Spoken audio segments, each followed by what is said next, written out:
Sejam bem-vindos à TV Púlpito do Sertão Reformado.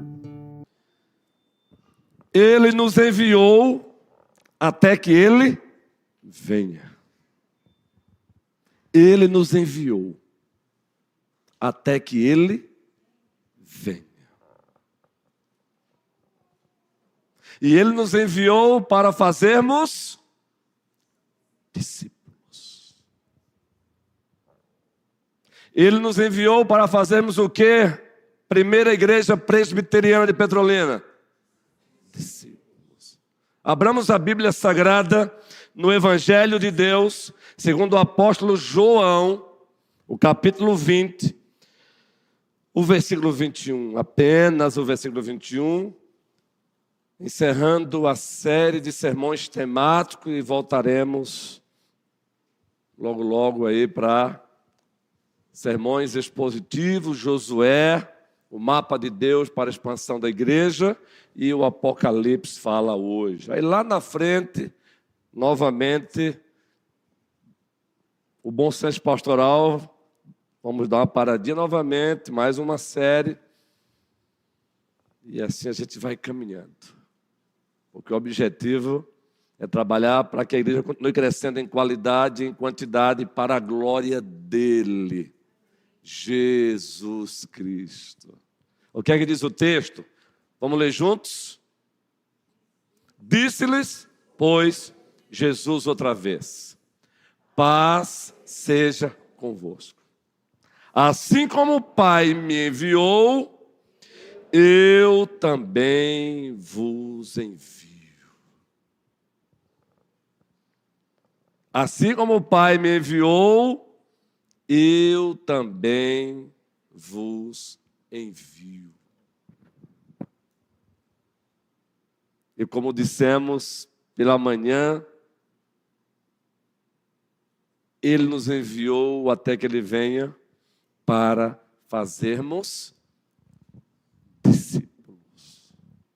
A igreja do Senhor, ela precisa relembrar sempre, ela precisa recapitular sempre, ela precisa trazer à tona com frequência o envio. O mandamento do envio. Ele nos enviou para fazermos discípulos. Aqui nós encontramos, no capítulo 20, versículo 21 do Evangelho de Deus, segundo o apóstolo João, a segunda pessoa da Santíssima Trindade, que assumiu a nossa plena humanidade com exceção do pecado, agora ressurreto, dando essa ordem: assim como o Pai me enviou, eu também vos envio. Mas já no Antigo Testamento nós encontramos o mandamento do envio, a ordem do envio, a teologia do envio. Já falamos aqui num outro momento. Quando o soberano Senhor, Ele traz o primeiro casal à existência, Ele também dá lá uma ordem, uma comissão. Deus os abençoou e disse: multiplicai-vos. Isso é envio. Ele se encontra ali enviando Adão e Eva para multiplicarem. Mas não é a multiplicação pela multiplicação, mas multiplicarem pessoas feitas à imagem e semelhança de Deus. Sejam fecundos, multiplicai-vos, enchei-vos a terra. Envio. É difícil você perceber a teologia do envio em Gênesis, né? Mas está aí, queridos. Sejam fecundos, multiplicai-vos e enchei-vos a terra. Multipliquem e encham a terra de pessoas que reflitam a minha imagem, que reproduzam a minha imagem e que me representem como minha imagem. Então não é multiplicar por multiplicar. Eu vou repetir. Sejam fecundos, multiplicai-vos e enchei-vos a terra. Vejam, fecundidade, multiplicação e o encher a terra. De pessoas que reflitam a minha imagem, é o que Deus está ordenando aqui.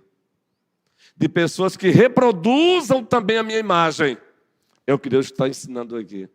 E de pessoas que me representem de acordo com a minha imagem. Me representem bem. Compreendem isso, queridos?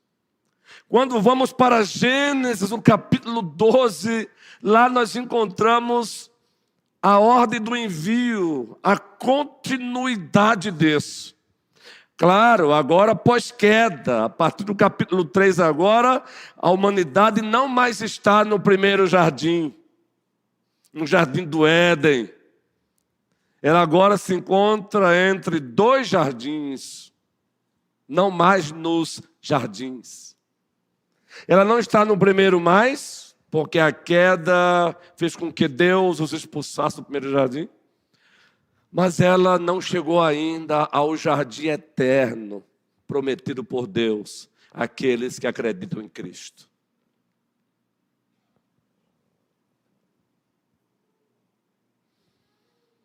E o objetivo é enviar pessoas. É o envio para alcançar pessoas que possam um dia também usufruir do jardim eterno. Aí ele chama Abraão e diz, até então Abraão, depois passou a ser chamado de Abraão e disse, sai da tua terra, da tua parentela, e vai para uma terra que eu ainda te mostrarei. E aí, se você nunca percebeu a conexão de Gênesis 1, fecundação, multiplicação e o encher a terra, de pessoas que reflitam a imagem de Deus, reproduzam a imagem de Deus e representam a imagem de Deus na terra. Com o que Deus vai dizer para Abraão agora, de ti farei uma grande nação. Conexão. De ti farei uma grande nação. Abençoarei os que te abençoarem, e amaldiçoarei os que te amaldiçoarem. Sê tu, Abraão, uma bênção. A teologia do envio. Agora ele tira o povo do Egito das garras de Faraó. E lá em Êxodo 19, ele usa Moisés para dizer para o povo, doravante vocês refletirão a minha imagem ofuscada na queda, reproduzirão a minha imagem ofuscada na queda e vão me representar. E ali Deus chama o povo de sacerdócio real. Deus chama a igreja da antiga administração da aliança da graça de sacerdócio real.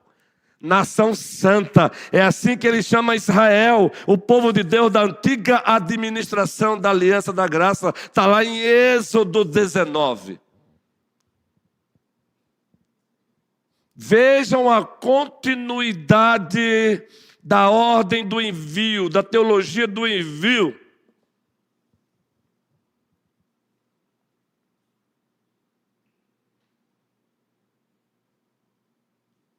Aí um salto para a nova administração da aliança da graça. Aí encontramos agora o servo sofredor de Isaías 42, Isaías 46, Isaías 47, Isaías 53.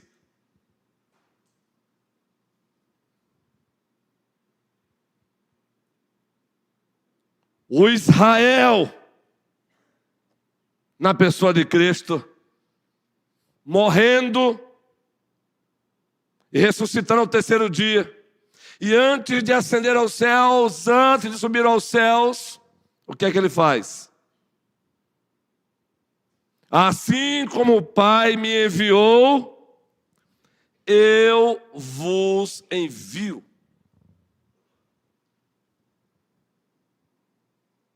Aí você agora vai encontrá-lo já ressurreto, Mateus 28, ele dizendo: todo poder me foi dado nos céus e na terra. Portanto, vão, ide e fazei discípulos de todas as nações, batizando-os, toda a igreja, em nome do Pai, do Filho e do Espírito Santo, ensinando-os a guardar todas as coisas que vos tenho ordenado. Eis que eu estou convosco todos os dias até a consumação dos séculos. Enviados até que ele venha, mas enviados para fazer discípulos. Daí o nosso subtema desse sermão temático é: discípulos fazem discípulos. E você percebe essa continuidade entre o Antigo Testamento e o Novo Testamento. Ele sobe às alturas e cumpre mais uma promessa. Ele derrama a terceira pessoa da Santíssima Trindade. A terceira pessoa da Santíssima Trindade desce sobre a igreja. O livro dos Atos, o livro dos Atos dos Apóstolos, o primeiro capítulo, a promessa se cumpre. Ela nos é narrada, ela nos é apresentada, muito especialmente no capítulo 2. Mas antes de subir aos céus, mais uma vez ele recapitula a promessa para os seus, para seu povo, para a sua igreja. Agora a igreja está no processo de deixar de ser uma igreja nacional apenas, para ser uma igreja internacional. Um Israel nacional para ser um Israel internacional. E agora ele diz: ao descer sobre vós o Espírito Santo, o resultado é que vocês serão minhas testemunhas. Vocês farão discípulos de mim. Em Jerusalém, concomitância, Judeia, Samaria e até os confins da terra. Atos capítulo 2, o Espírito Santo de Deus desce. E o que é que nós encontramos? Primeiro sermão pós-Pentecostes, pregado pelo representante do colégio apostólico, Pedro. Um sermão que é uma mistura de sermão expositivo, biográfico, narrativo, temático, textual. É o famoso sermão eclético que nós falamos na manhã de hoje. Tem um pouquinho de cada: temático, textual, biográfico e expositivo. É o sermão pós-apostólico que Pedro pregou. O que é que acontece após aquele sermão? Quantas pessoas disseram: Jesus é o nosso Senhor, Jesus é o nosso Salvador? A igreja lembra? 3.000.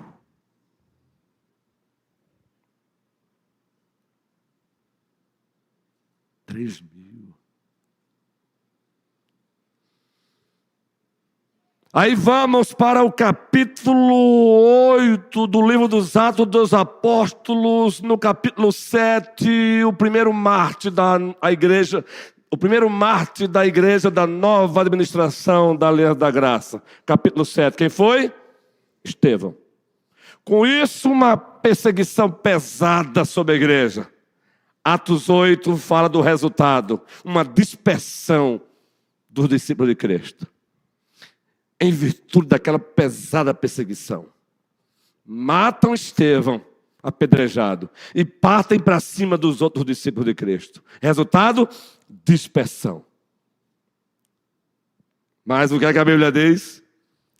Atos 8, os que haviam sido dispersos saíram, por onde passavam, pregavam o Evangelho. Envio. Leia Atos capítulo 8, está lá logo no início. Por favor, permita-me ler esse versículo para vocês, o livro dos Atos dos Apóstolos, o capítulo 8. Observem. Ele nos enviou até que Ele venha. Você tem envio veterotestamentário no Velho Testamento, você tem envio neotestamentário no Novo Testamento. Observem a continuidade. Atos capítulo 8, prestem bem atenção, povo querido, ovelhas do Senhor. E Saulo consentia na morte de Estevão. Naquele dia teve início uma grande perseguição contra a igreja em Jerusalém. Todos, exceto os apóstolos. Eu vou ler na Almeida atualizada. E todos, exceto os apóstolos, toda a igreja, foram dispersos pelas regiões da Judéia e de Samaria. Agora, observe a leitura seguinte. Alguns homens piedosos sepultaram Estevão e fizeram grande pranto sobre ele. Como é bom ser amado, não é? Estevão era um diácono muito querido. Saulo, porém, assolava a igreja, entrando pelas casas e arrastando homens e mulheres, encerrava-os no cárcere. Agora, gente, observe agora isso. Como um narrador é fantástico aí. Toda a igreja, entre mentes, os que foram dispersos, iam por toda parte, pregando a palavra. Novamente, entre mentes, os que foram dispersos, iam por toda parte, pregando a palavra. Quando o nosso projeto maior é tornar Deus conhecido e vê-lo sendo glorificado, não tem perseguição que nos tire desse foco. Não tem conforto que nos tire desse foco. Ora, eu fico pensando hoje, nós temos um setor do cristianismo no mundo que ele é totalmente hedonista. Um hedonismo pagão, porque existe um hedonismo cristão, na linguagem de John Piper, um teólogo reformado, porque eu tenho uma grande admiração, ou melhor, nós temos. E ele escreveu um livro só falando sobre o hedonismo cristão. Como assim hedonismo cristão? Ele diz o seguinte: Deus nos fez para o prazer, mas o prazer é Deus. Deus nos fez para o prazer, mas o nosso maior prazer é Deus. É você ter prazer em Deus. O nosso Deus nos fez para a felicidade, mas a nossa felicidade é Deus. É Deus. Vejam, eles tinham na mente, eles tinham a ciência, eles tinham a consciência. Logo, eles praticavam a teologia do envio. Ele nos enviou, gente, até que Ele venha.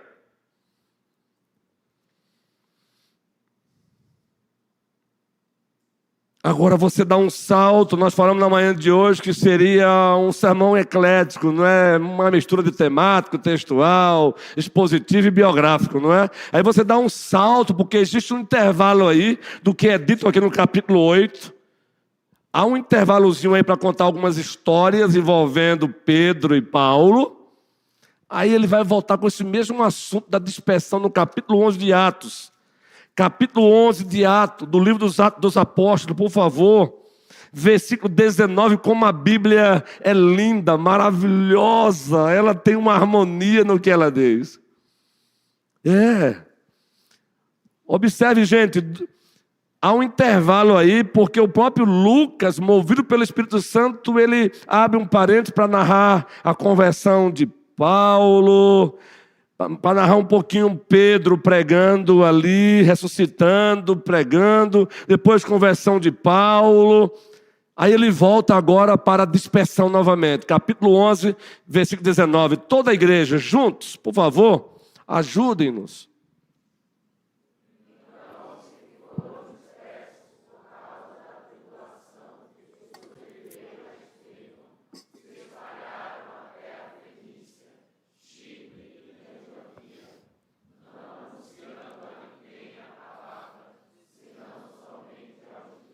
Prossigamos a leitura. Alguns deles, porém, e que foram até Antioquia, falavam também aos gregos, anunciando-lhes o evangelho do Senhor Jesus Cristo. Anunciando-lhes o evangelho do Senhor Jesus Cristo. Resultado disso aí, vamos lá agora. A mão do Senhor estava com eles e muitos, crendo, se converteram ao Senhor. Mas eles tiveram que ir. Muitas vezes voluntariamente, muitas vezes involuntariamente, em virtude das circunstâncias, mas tiveram que ir. Mas o interessante é que mesmo sendo uma dispersão provocada por uma perseguição, eles não perderam o foco. Carinhosamente, Cadu. Eles não perderam o foco. Eles não ficaram, e agora? Olha, vamos dar uma pausa aí na missão, porque, olha, nós não estamos mais em Jerusalém, precisamos arrumar emprego no nosso linguajar, precisamos procurar casa para morar.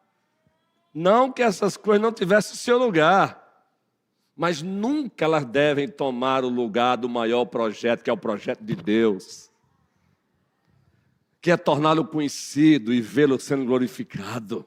Olha o resultado disso aí. Veja o resultado disso aí. Conversão.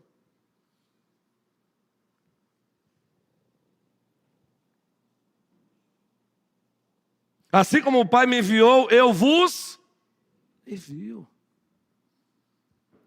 Aí nós estamos aqui em pleno século 21.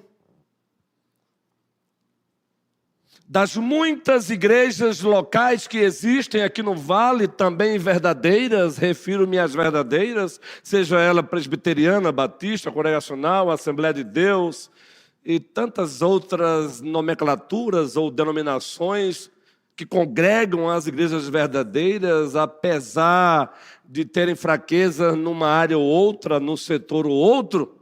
Aqui estamos também, como primeira igreja presbiteriana de Petrolina. Aliás, voltando um pouquinho, aqui estamos como Igreja Presbiteriana do Brasil, porque a primeira igreja representa a Igreja Presbiteriana do Brasil.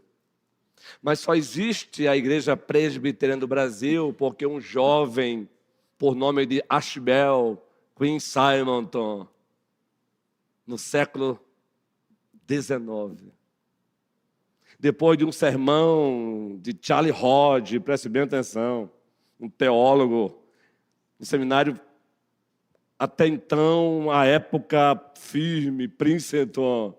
Esse jovem estava lá ouvindo o sermão dos Alexandre Hodge, não foi nem Charlie Hodge, dos Alexandre, tem o pai e o filho. E ele sentiu chamado, os Hodge.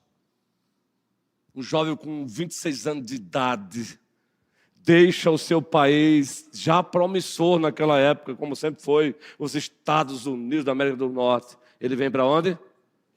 Para o Brasil. Ele desembarca ali no Rio de Janeiro. 26 anos de idade. Com 26 anos de idade, ouvindo a família Hodge pregando, ele disse, eu sou um desses. Ele entendeu a teologia do envio. Ele entendeu a grande comissão.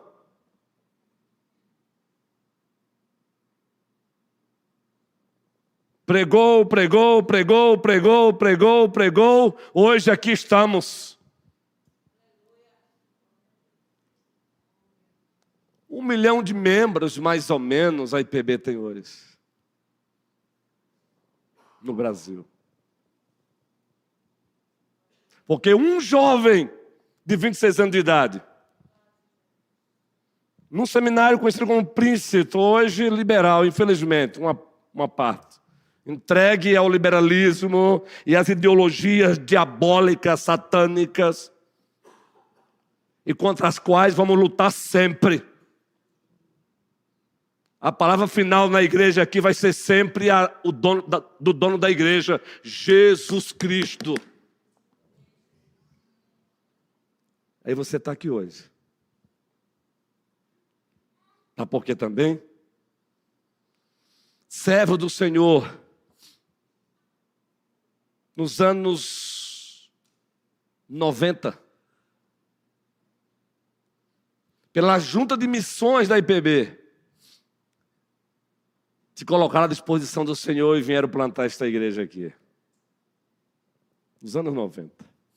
Alguém também disse, a semelhança de Ashbel Greenstein, alguém disse, continuou dizendo, eis-me aqui, Senhor, envia-me a mim. Entendem, queridos? Primeira Igreja Presbiteriana de Petrolina, em o nome do Senhor Jesus Cristo, estamos aqui para um projeto maior. Ninguém vai tirar esse foco nosso.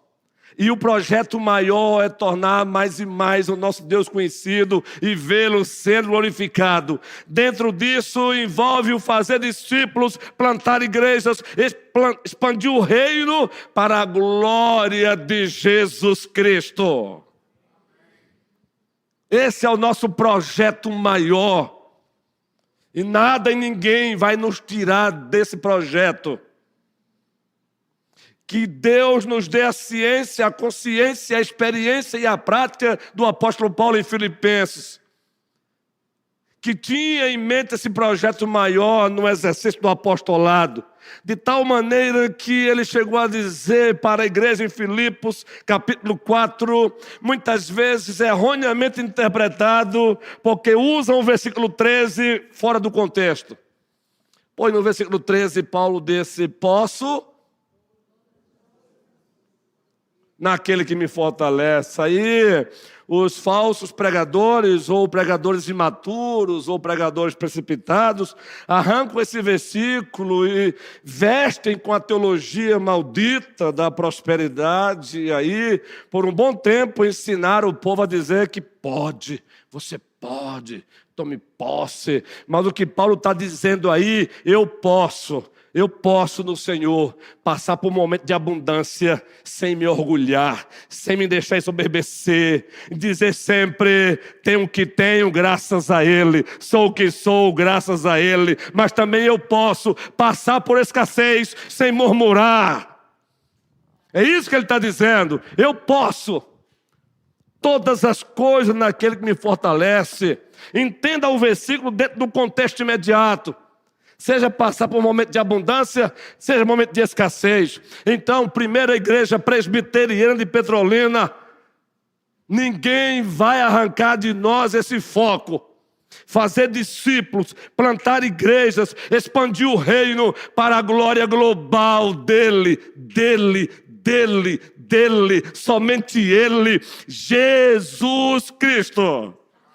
Ele é o meu bem maior, o teu bem maior, Ele é a nossa herança, Ele é o nosso tudo, Jesus Cristo.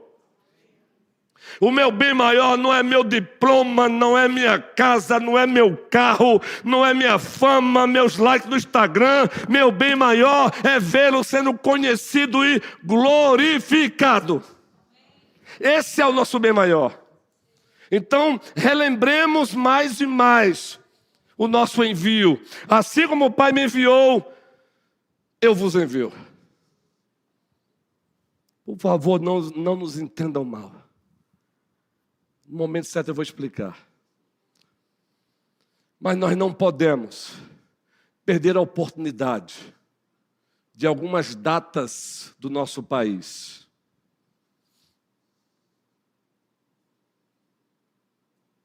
Sem deixar de sabiamente, prudentemente, no lugar certo, o cuidado para estar no mundo sem ser do mundo, mas sem ser do mundo, estando no mundo. Sempre que eu lembro essa data do São João, meu coração fica pulsando. Não para ir para o lugar onde acontece a festa, mas ir para as estradas, para as ruas, por onde passam aqueles que vão para essas festas. Não para xingá-los, não para desprezá-los, não para condená-los, mas para dizer para eles através de um panfleto, de uma oração: atentemos para que o João, celebrado no São João, disse: eis o Cordeiro de Deus que tira o pecado do mundo, Jesus Cristo. Mas para isso eu preciso de você. Eu preciso que você entenda a teologia do envio. Como é que é, pastor? Que loucura é essa? Loucura não. É você ter a consciência de que a igreja não está aqui, ela não está aqui para desperdiçar o seu tempo. Já pensou? É gente saindo ali do Gercino Coelho, entrando, saindo. Eu passei de carro. Já pensou? A igreja com suas faixas. Nas ruas por onde as pessoas passam, encostam os seus carros. Entregar um panfleto e dizer antes dela ir para a festa: posso orar por você? Deixa eu orar por você. Mas eu quero só lembrar para você uma mensagem do João que está sendo celebrado agora no São João. Você lembra de alguma frase dele, meu jovem? Veja que frase linda: eis o Cordeiro de Deus que tira o pecado do mundo. Mas a igreja precisa ter maturidade para isso. Mas a igreja precisa ser treinada para isso. Mas a igreja também precisa se entregar para isso.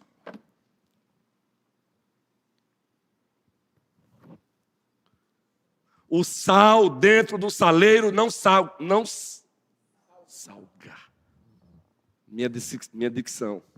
Não salga. Ele tem que sair de dentro do saleiro. Eu passo. Quando eu vou para a casa da minha mãe, eu passo. Nas rotatórias. É gente saindo de uma rua, gente saindo do outra, indo em direção. Qual é o nome do lugar ali? Ana das Carrancas. O pessoal indo. Ei, Cristo disse: brilhe a vossa luz diante dos homens, para que vejam as vossas boas obras e glorifiquem ao vosso Pai que estás nos céus.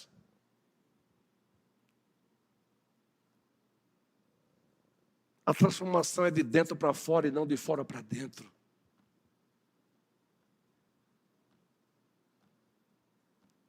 Outras datas que precisamos aproveitar.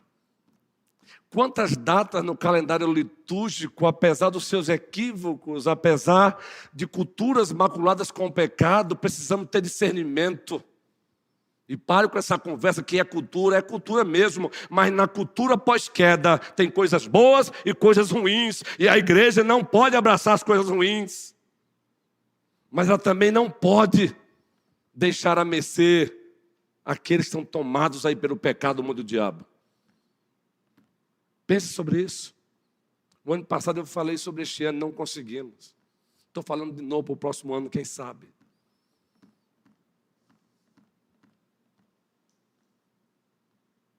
Henrickson, bora. Eu vou estar lá também, eu gostei do estalo do dedo. O MP, SAF.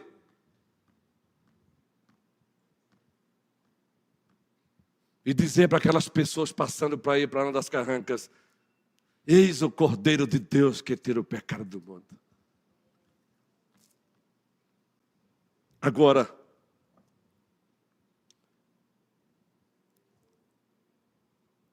o envio foi dado à igreja. Ele enviou a igreja. Esse é o segundo ponto. Então, ele enviou a igreja. E você é enviado a partir da igreja. Ninguém se auto-envia. Muito cuidado com isso também.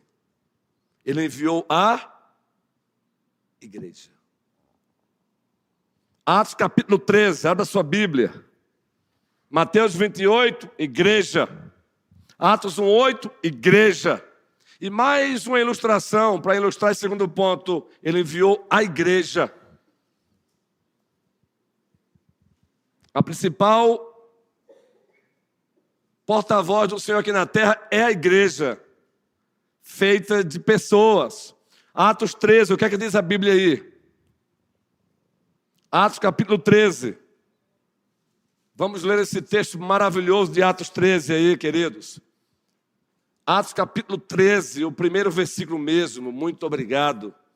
Vocês são bênçãos. Havia na igreja de Antioquia profetas e mestres: Barnabé, Simeão, por sobrenome Níger, Lúcio de Cirene, Manaém, Colasso de Herodes, o tetrarca, e Saulo. E servindo eles ao Senhor e jejuando, disse o Espírito Santo: separai-me agora Barnabé e Saulo para a obra a que os tenho chamado. Então, jejuando e orando, e pondo sobre ele as mãos, os despediram. O envio foi dado à igreja. Relembremos a teologia do envio, mas relembremos que o envio foi dado à igreja local. A igreja local é a única agência autorizada pelo Senhor para anunciar o evangelho. Por isso que essa conversa de cristão sem igreja é uma anomalia. Cristianismo solo é monstruosidade. Como estamos vivendo uma geração que quer viver o seu cristianismo à sua moda própria. Você vai numa pizzaria, ali cabe. Você vê lá o sabor das pizzas e tem lá a moda da casa, não tem? Ali cabe. Mas no cristianismo não tem cristianismo a moda Ronilson, a moda Jairene. O cristianismo aqui é padrão Jesus Cristo e ponto final, a Ele a glória. O cristianismo é padrão Jesus Cristo. Quem precisa dele é você e não ele de você, a Ele a glória. E ainda bem que ele é tão misericordioso que mesmo não precisando de você, ele vai ao encontro de você, ele busca você, ele não abre mão de você. Se preciso for, ele agarra no colarinho. Você sabe o que eu quero dizer agarrar no colarinho? É quando você começa a teimar demais com ele, aí ele te pega de um jeito daquele que você...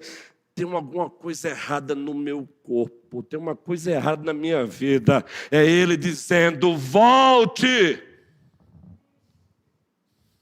Volte, o caminho não é esse. Ei, Jesus não é bonachão. Jesus não é bonachão. Ele é misericordioso, mas não confunda ser misericordioso com bonachão. Olha, nós estamos vendo uma geração de cristãos que só faltam ensinar Jesus Cristo. Jesus, olha, o Senhor viveu numa época muito arcaica, não é? Nós estamos no século 21. Deixa eu dar uma ajudinha aqui para o Senhor. Eu sei que o Senhor não quis dizer isso aqui, não é? Então, não, ele quis dizer isso mesmo. Se alguém quer vir após mim, negue-se a si mesmo, tome a sua cruz e sirva-me, ponto. Foi isso que ele quis dizer e acabou. E nós não temos vergonha do nosso Senhor.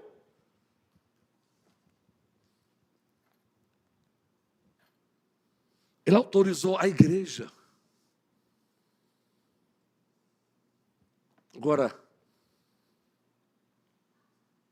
nós temos praticado isso? Aqui vai uma palavrinha para quem gosta de ler e goste, leia. Vocês já perceberam que eu gosto de incentivar a igreja a ler. Aqui eu posso falar com muita tranquilidade para não praticar ufanação, que Deus condena. Estão diante de um pastor que ama a leitura. Eu amo leitura, e aí de mim se eu não gostasse. Não tem sentido pastorado e não gostar de ler. Pastorado e não gostar de ler, opa. Agora cuidado. Leitura é meio, livro é meio. Eu não devo amar a pregação mais do que as pessoas para quem eu prego. Eu devo amar as pessoas para quem eu prego. A pregação é meio. Não é o livro pelo livro, mas é o que eu vou fazer com o conteúdo dele para edificar a igreja do meu Senhor. Então, muito cuidado, viu? Não transforme meios em fins. Não fique a vida toda só lendo, sem praticar. Jesus Cristo disse, tornai-vos... Usando Tiago, tornai-vos praticantes da palavra e não somente ouvintes, enganando-vos a vós mesmos. Enganando-vos a vós mesmos. Cuidado, viu? A Bíblia não está aqui para encher o teu cabeção, não. Ela está aqui para transformar você. Agora, volte para João, capítulo 1. Estou caminhando para o encerramento. Envio, e o envio foi dado à igreja. O envio foi dado a quem? À igreja.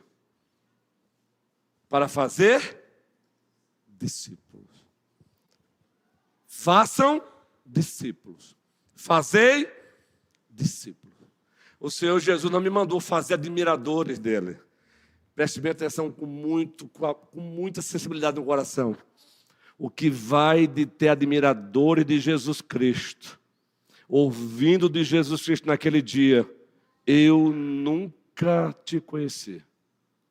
Quem é você mesmo? Ele não está em busca de admiradores, porque ele não precisa de admiração. Ele é Deus, você querendo ou não. Ele é o Senhor, você querendo ou não. Ele é dono de tudo, você querendo ou não. Ele está em busca de discípulos.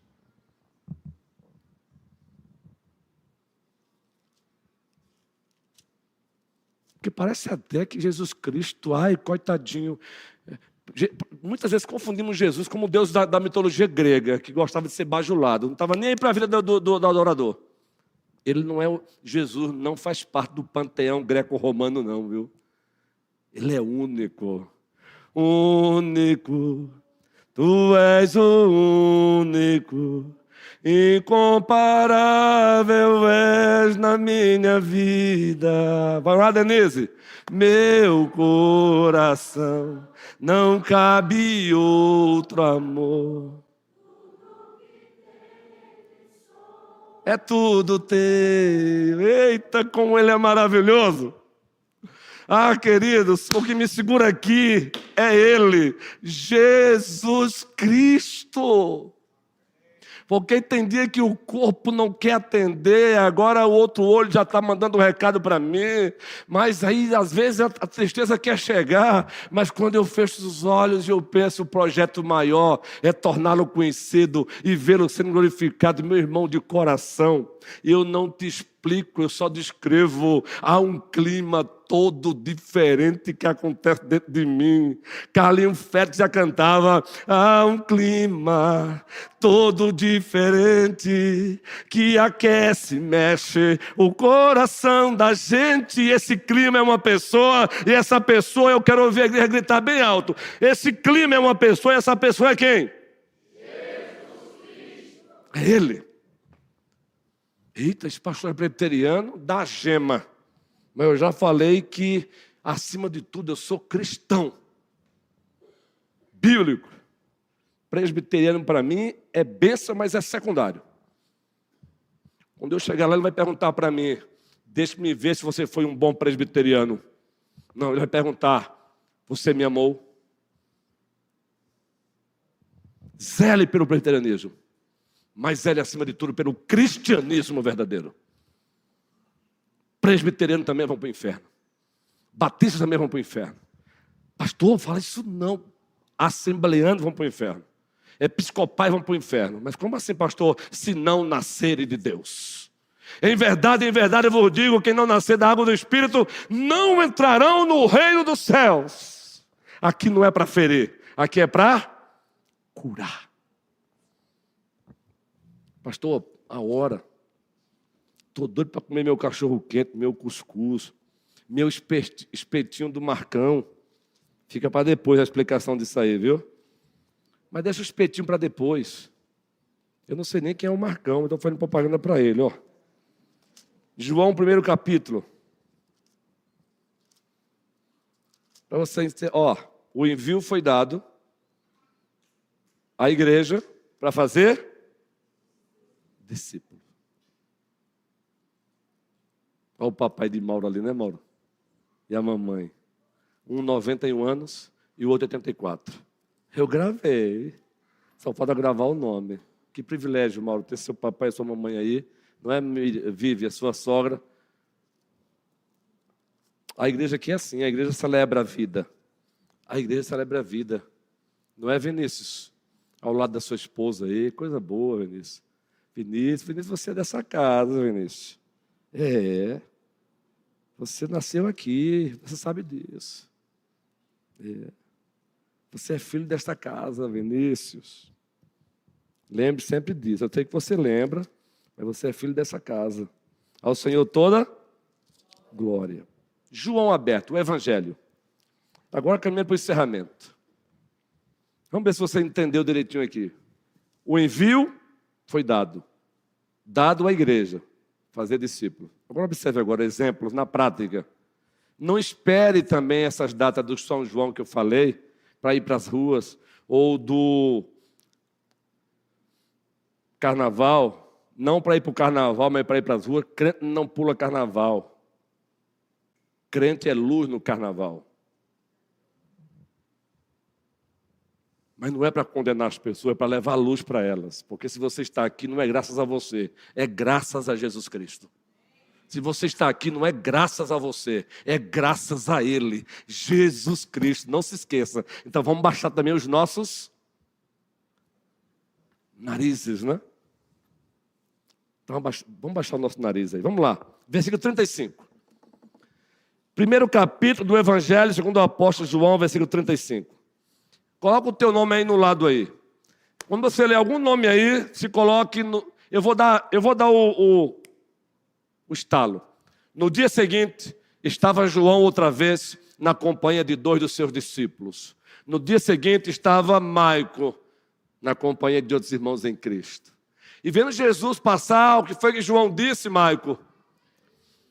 Eis o Cordeiro de Deus. Imite João, o apóstolo. Ou melhor, aí é o João o Batista. Mas imite João, o apóstolo também. Eis o Cordeiro de Deus. Você tem feito isso? Fazer discípulos significa dizer para as pessoas: ei, conheçam o Cordeiro de Deus. Agora observe, continua. Veja o efeito dessa frase. O efeito dessa mensagem. Os 2 discípulos, ouvindo dizer isto,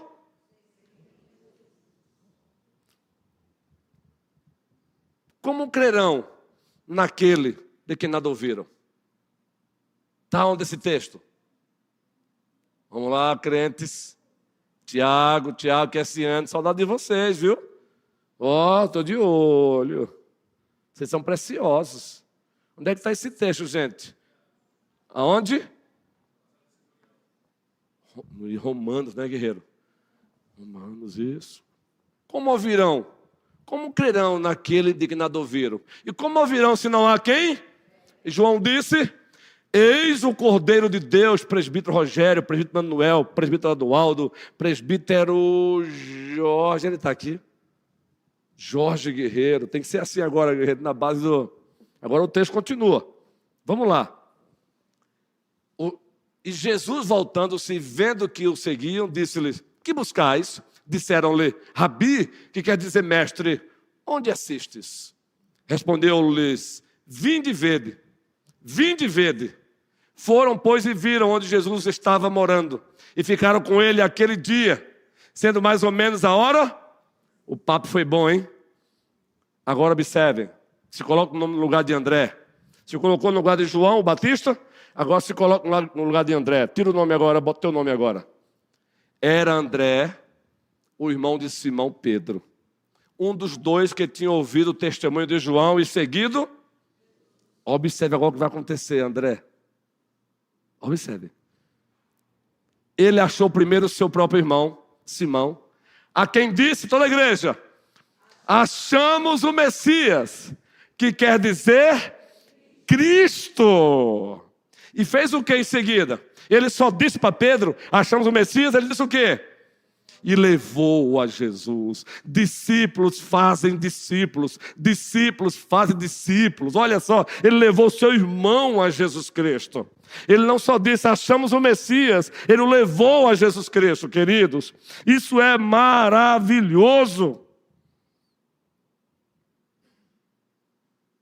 E Pedro se tornou o que ele se tornou. O Pedro de Atos 2, pregando pós-Pentecoste, 3 mil homens se convertendo. Será que André tinha isso? André imaginava que ia acontecer isso? André evangeliza o seu irmão Pedro. E Deus levanta Pedro como apóstolo. Pós-Pentecoste, prega uma mensagem no poder do Espírito Santo. 3 mil almas se renderam a Cristo. Entende agora? Pule o texto aí, versículo 43. Mesmo capítulo, versículo 43. Sonoplastia abençoada. No dia seguinte, imediato, resolveu Jesus partir para a Galileia. Toda a igreja. E encontrou a quem disse? Quem encontrou Filipe? O próprio Jesus. E disse, segue-me. Agora observe a sequência, Sônia. Ora, Filipe era de Betsaida, cidade de André e de Pedro. Todos juntos agora, gente. Filipe encontrou a Natanael e disse-lhe, achamos aquele de quem Moisés escreveu na lei e a quem se referiram os profetas, Jesus de Nazaré, filho de José. Vejam a resposta de Natanael. Marta. Perguntou-lhe Natanael, e foi uma pergunta irônica, viu, gente? Preconceituosa. De Nazaré pode sair alguma coisa boa? Respondeu-lhe Filipe, toda a igreja. Você precisa dizer para os seus amigos, vem e veja, vem e conheça o meu Senhor. Eu quero te levar na minha igreja, para você ouvir falar do meu Senhor. Vem, veja. Vem, veja. Olha que encontro lindo, gente. Capítulo 4 de João. Agora sim, o último texto. Versículo 26. O Senhor Jesus está conversando com uma mulher samaritana. Preste bem atenção nisso, viu? Eu não preciso abraçar nenhuma ideologia para dizer o que o cristianismo já diz há muito tempo. Não cabe preconceito na igreja, não cabe racismo na igreja e outra série de pecados. Agora também, preste bem atenção, Jesus aceita todos, mas Ele não aceita tudo. Ponto. Dito isso, vamos lá agora. O que Jesus disse para a mulher samaritana naquele diálogo? Todos juntos. Porque ela havia dito, olha, o Messias virá. A Bíblia diz, parafraseando-a. Aí Cristo disse, gente, que revelação linda aquela. Eu sou. Eu falo contigo. Sabe qual foi o resultado disso? Versículo 28. O 28. Quanto à mulher, a samaritana, deixou o seu cântaro, ela esqueceu até da água, gente. Deixou o seu cântaro e foi para onde? E disse, o que disse? Ela disse, vinde comigo e vede um homem que me disse tudo quanto tenho feito. Será este, porventura, o Cristo? Agora pule para ver o resultado. Versículo 39. 39. Eu falei 39, é isso? Isso, 39. Obrigado, sonoplastia. Todos juntos. Muitos samaritanos daquela cidade creram em virtude... Peraí, gente, é demais essa. De novo, todo mundo junto.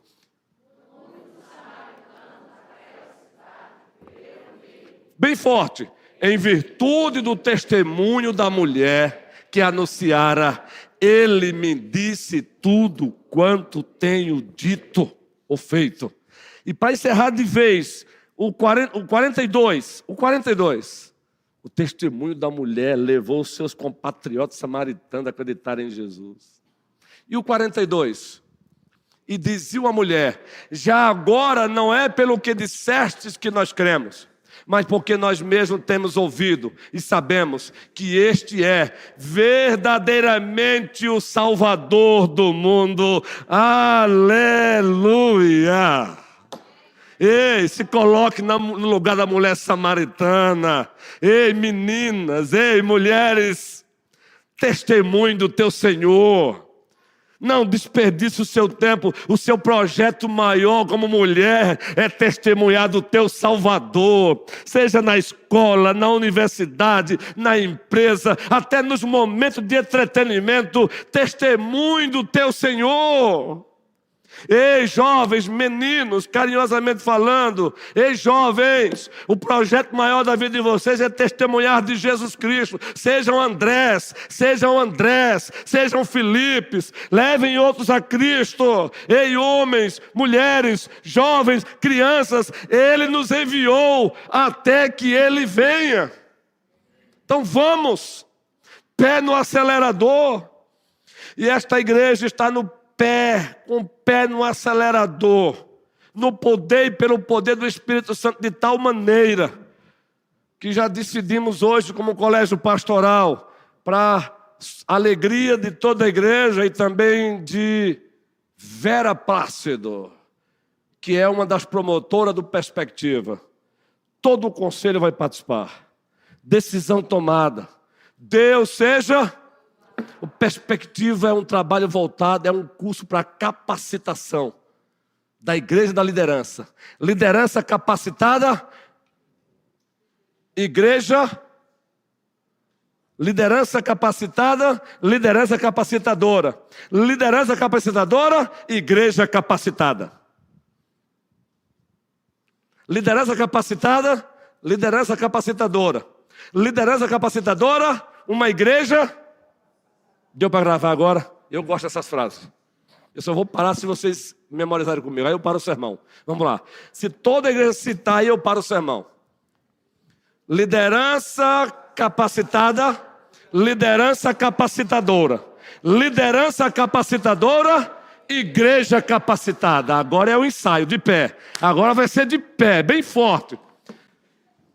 Vamos lá, para valer. Vamos lá, gravou? Isso vai ser postado amanhã, vou fazer um postzinho, vamos lá. Liderança